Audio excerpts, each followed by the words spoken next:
Bonjour ou bonsoir à tous les amis, heureux de vous retrouver pour une nouvelle vidéo sur mes coups de cœur de l'année. Comme je fais d'habitude, je vais vous parler de mes coups de cœur. J'ai trois titres à vous présenter que comme vous verrez dans la vignette, j'ai pas de Marvel et de DC, mais j'en ai parlé dans mes récentes vidéos et sur Instagram de mes préférences des deux éditions, même si ça a été pas évident pour moi de trouver mon bonheur, j'avoue, mais j'ai eu de bonnes lectures cette année, hein. Ça, je dis pas le contraire là-dessus. Ça a été une année riche en lecture, hein, malgré tout. Il y a les intégrales Spider-Man que je continue, il y a les Batman Chronicles que j'adore. J'adore cette collection et que j'ai hâte de me pencher sur la suite de ce qui va sortir en Superman et tout ça.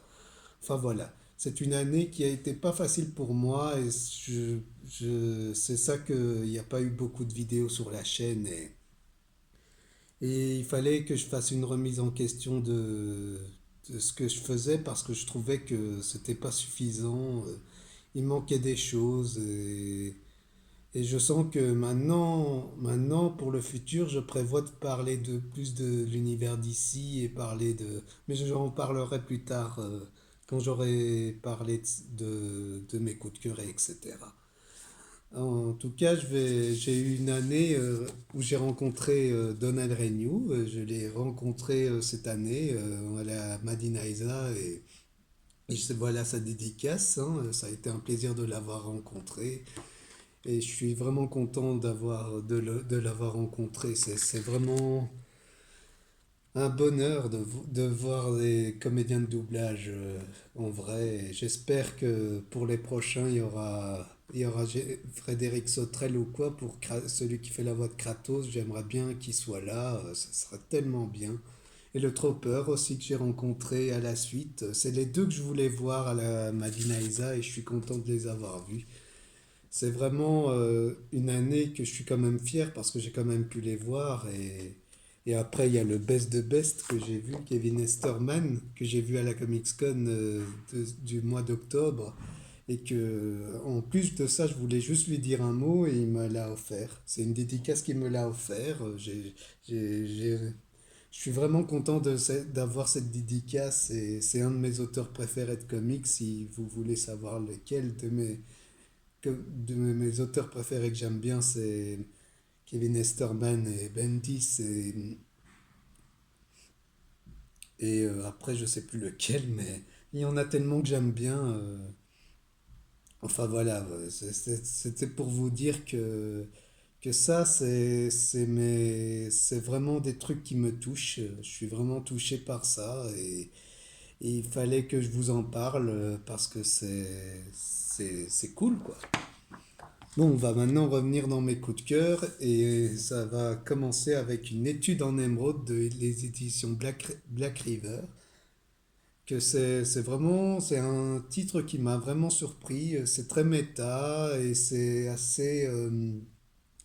C'est un crossover avec Sherlock Holmes et Lovecraft. Et moi, qui depuis je découvre Lovecraft au fur et à mesure, alors j'aimais bien ce récit.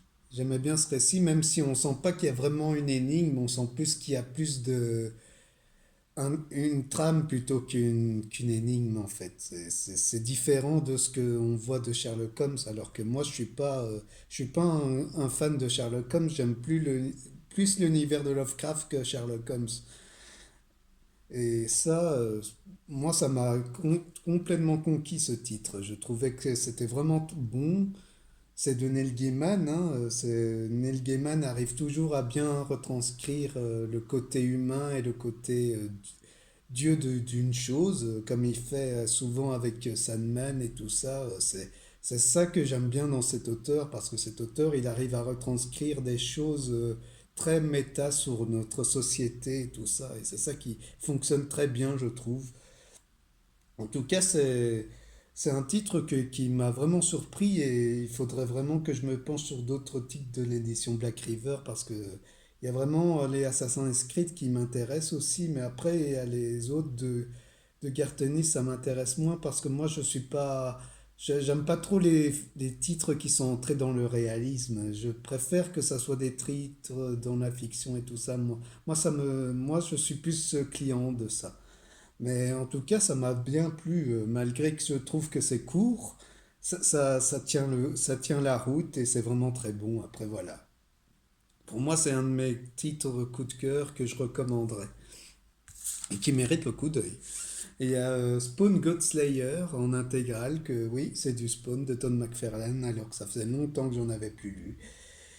Et moi qui j'aime bien Spawn, hein, ça fait longtemps que j'ai plus lu, et Spawn God Slayer a été une vraie surprise, malgré que, en fait, ça a été écrit, c'est dessiné en numérique, et moi à la base je n'aime pas trop ça. Moi je préfère quand c'est dessiné avec de vrais, c'est dessiné vraiment avec des vrais dessins à l'ancienne. Je préfère ça, moi, de mon point de vue. Mais je trouve que ça fait le taf d'être bon. Ça arrive à être bien détaillé, tout ça. C'est bien fait. Ça explore plein de choses. Ça ressemble au Thor de Jason Aaron. On dirait qu'il fait un tacle sur ça d'ailleurs, je trouve. Mais c'est vraiment très bien retranscrit. Ça devient cohérent avec de ce qu'on voit dans Dark Age. Dans le Spawn de Dark Age, on retrouve aussi cette essence qui donne un charme à ce récit. C'est fou. Et c'est vraiment très bon, je trouve. C'est bien raconté, c'est raconté de manière suffisante, et tu vois, c'est une fusion de tout ce qu'on a connu dans la pop culture avec Kratos, par exemple, qui se bat contre les dieux. Ça fait référence aussi à ça, hein, sans le savoir. On a cette retranscription de ça. On voit qu'il s'est inspiré de Jason Aaron pour faire son personnage. Il s'est inspiré du Thor de Jason Aaron pour faire ça se sent. Et ça arrive pas à être un copier-coller, ça arrive vraiment à donner une histoire vraiment originale et très bien faite. Même si, bon, après on peut dire que c'est pas très original pour beaucoup de gens diraient ça, mais moi j'ai trouvé ça bien. C'est suffisant, ça arrive à être bien narré, ça arrive à, c'est des narrations que moi je demande en tant que lecteur, c'est des narrations simples, et ça arrive à le faire. Après, il y a Phantom de Michael Turner, que ça a été vraiment, je l'ai découvert avec Tom Raider, et c'est un auteur que j'aime bien, sa façon de faire. J'aime bien, c'est dommage qu'il soit décédé, mais c'est un acteur que j'aime bien. Il aime bien, j'aime bien comment il arrive à donner de la valeur à ses personnages. Et Phantom, qui est un peu un personnage à la Aquaman, hein, finalement, il s'est un peu inspiré de ce qu'on connaît de Namor et d'Aquaman et tout ça. C'est vraiment très bien fichu, je trouve. Et cette intégrale est tellement belle. Je trouve que Delcourt font un effort en édition, c'est incroyable. Il y a les BPRD tome 4 que d'ailleurs j'attends avec curiosité. J'ai envie de me remettre dans certains titres Delcourt, pour le dire, parce que certains titres méritent le coup d'œil. Et Invincible d'ailleurs, j'ai très envie de me refaire ça. Un de ces jours, je pense me les refaire. Mais bon, ça coûte aussi, hein, les comics. Enfin voilà, ça c'est un titre que j'ai beaucoup aimé, j'ai vraiment bien aimé. Je pense que Soulfire, ça sera un de mes prochains achats de Michael Turner, mais je vais pas l'acheter tout de suite, mais je pense que, enfin voilà, j'aime bien sa façon de faire. Il fait comme Todd McFarlane, il arrive à faire des choses simples et efficaces, et c'est tellement bien retranscrit. T'as une héroïne qui arrive pas à être une Marie-Sou comme on en voit souvent dans les fictions, et enfin, je veux dire dans les fictions de maintenant, hein, pas dans les fictions d'avant. Dans les fictions d'avant, ça allait, je trouvais. Mais bon, voilà, c'est un très bon titre, je trouve, et voilà, pour moi, il n'a pas réellement de défaut, mais j'ai- je- j'arrive pas à trouver ses défauts pour être honnête avec vous. Mais c'est un titre qui m'avait beaucoup plu quand je l'ai lu à la lecture, et c'est ça que je vous conseille de le lire, hein. C'est un côté très blockbuster qu'on voit maintenant dans les comics que Bendis avait fait, hein. On voit qu'après l'évolution des comics ont donné un côté blockbuster intéressant et qui parfois arrive à faire mieux que les films. Et c'est ça que je trouve ça bien. Après voilà, c'est tout, hein. Ben après voilà, je vais vous parler brièvement de mes prochains projets. C'est toujours prévu que je fasse un live avec Aliénor pour faire sur la saga Jurassic Park et Jurassic World, mais malheureusement moi cette année j'étais pas tellement bien parce que je me sentais un peu sous-coté et c'est ça que après j'ai fini par un peu abandonner YouTube et tout ça. C'est ça qui m'a un peu retardé, qui m'a un peu dégoûté. J'étais un peu dégoûté de YouTube parce que je me sentais un peu délaissé alors que je fais le maximum pour donner mon avis, hein, pour satisfaire et pour moi j'ai l'impression qu'il n'y a pas suffisamment de choses que... Après voilà.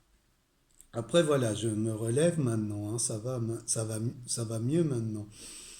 Mais je me rends compte que c'est mieux que je parle de DC que plutôt que de Marvel, hein, parce que j'ai envie de vous parler de l'univers que j'aime plus que celle que j'aime moins. Et voilà, c'est ça en fait. Et j'ai décidé de vous parler plus tard de Checkmate sur ma chaîne, je vais vous en parler. En plus de ça, j'ai acheté Infinite Crisis qui est fait en plus par Greg Rucka, alors ça va, c'est quelque chose que j'aime bien chez Greg Rucka, c'est de l'espionnage et tout ça. Alors je vais vous en parler, hein. Je vais vous en parler en détail du titre et j'espère que ça va vous plaire. Et après, il y a les Aquaman de Jeff Jones que j'ai prévu de vous en parler. J'avoue que c'est grâce à Oz qui m'a donné envie d'en parler. C'est qu'il en avait parlé. Il en avait parlé, il en parle dans sa chaîne, je vous conseille d'aller voir, hein. Il fait des trucs remarquables sur DC, je trouve. Surtout sa fanfiction sur ce qu'il pense, de ce qu'il imaginait pour les films, je trouve ça vraiment très bien fait. Et les autres, hein, bien sûr. Ils font tous un travail remarquable. J'ai pas envie de chouchouter personne. J'ai pas envie de faire ça. Je trouve que tout le monde le fait bien. Donc, le but, c'est de la partager. C'est tout. Après, oui, il y a les Justice League que je vous ai prévu d'en parler. Après, on va parler de. On va creuser un peu plus sur le sujet. Je vais vous parler des seconds couteaux. C'est un truc que j'ai envie de vous parler depuis des années parce que c'est quelque chose que j'aime bien. J'aime bien les personnages qui sont moins mis en avant et ça j'aime bien. Et je vais commencer à parler de Redwood. Je vais vous en parler de ce personnage. Et c'est prévu que je parle de d'autres personnages. Il y a Green Lantern d'ailleurs que j'ai envie de vous parler, de Green Lantern de Jeff Jones, mais ça fait longtemps que je l'ai plus lu. Mais après voilà, je ne sais pas encore si je vais... On verra, on verra. En tout cas, voilà, je vais vous parler de chaque sidekick. Il y a le soldat de l'hiver que j'en avais un peu parlé, mais j'ai envie de creuser un peu plus ça. J'ai envie de parler dans l'ensemble des sidekicks, mais c'est quelque chose que j'aimerais bien que ça se fasse. Mais je vais d'abord parler de Redwood. Après, il y a Nightwing, que d'ailleurs je vous ai fait une vidéo, hein. Je vais parler de Nightwing parce que j'aimerais bien voir un film dessus, mais voilà, c'était ça en fait. Et j'ai envie de vous parler de ça, parce que c'est quelque chose que j'aime bien et voilà. Moi, le but de ma chaîne, c'est que je vous donne envie de connaître d'autres titres, hein. C'est comme ça que j'ai fait connaître des titres à certaines personnes. Je remercie d'ailleurs à ceux qui m'ont aidé à me relever. Et tout ça, c'est cool, c'est vraiment cool de chez cool et je pense continuer sur des titres Valiant d'ailleurs. J'ai envie de continuer ça aussi, mais ça va rester en stand-by pour certains moments, mais j'espère que ça se fera aussi, hein. Je sais que je suis très peu actif sur la chaîne, mais j'ai d'autres passions à côté, j'écris mes histoires, j'ai envie que ça avance et j'ai envie que ça, et je sens que ça marche de ce que je fais. Donc c'est pour ça que m'isole un peu de tout le reste de ce qui est YouTube et compagnie. Parce que on parle souvent trop du MCU pour moi, trop du DCU, c'est le bordel et moi je veux plus être mêlé à tout ça, je veux plus. Moi je veux vous parler du comics parce que c'est quelque chose c'est grâce à ça qu'on a tout ça et c'est dommage que on délaisse ça, je trouve. C'est vraiment dommage. Enfin voilà. Voilà, j'en ai un peu trop dit, mais voilà, c'était la vidéo coup de cœur de l'année. C'était pour parler de mes projets. Et j'espère que la vidéo vous a plu, partagé, tout ça. Et il y aura d'autres lives qui seront prévus. Et moi, on a prévu de parler d'Ultimate Spider-Man. On fera encore des lives. J'espère qu'on fera encore des lives parce que c'est un plaisir de faire ça, je trouve. Et j'espère faire avec d'autres. Et voilà, quoi. Et ça me plaît de faire ça avec vous. J'aime bien le partager avec vous et c'est ça le plus important. Allez, à plus!